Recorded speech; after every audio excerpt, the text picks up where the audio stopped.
Hi, I'm Dan. This is my dad, Randy. I speak for him. Do you want me to introduce myself? Oh, sorry. The parental unit of this fine young Homo sapien.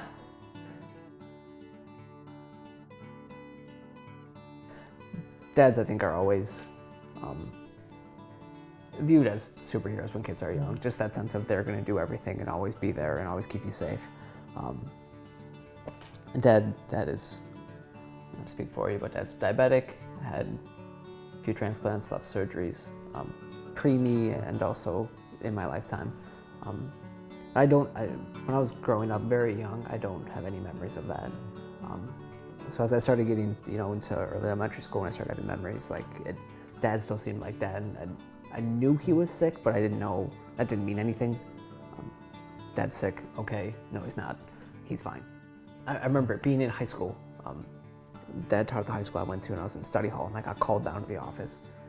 And, principal gets me very concerned, like, hey, your dad collapsed, I was like, okay, that happens, no big deal. So I go over and you'll see him, and I'm talking with Dad on the ground.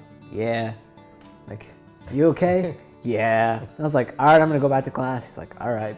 When I go back to class, the ambulance comes through and all the kids are up in the window, what's going on? I'm like, oh, it's for my dad. He does that. He just goes to the hospital all the time.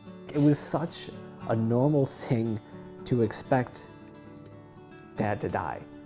That almost became a norm. I remember Mom picking us up, taking us down there.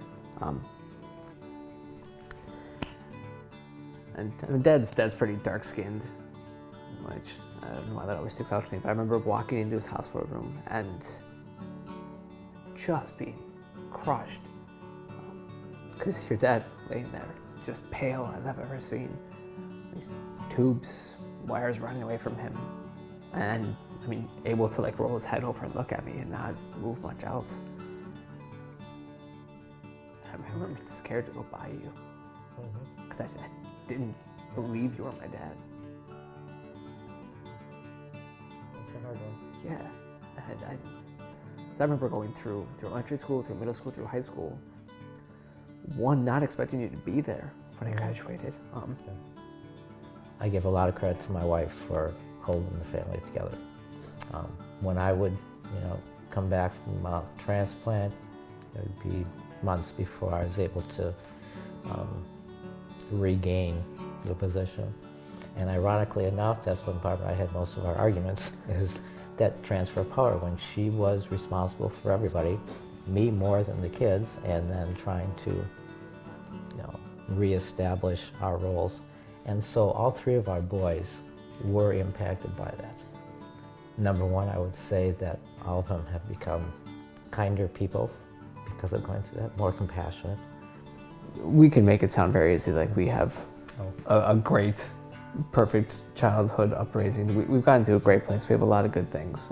But We've had our struggles. yeah, we have not done things right always.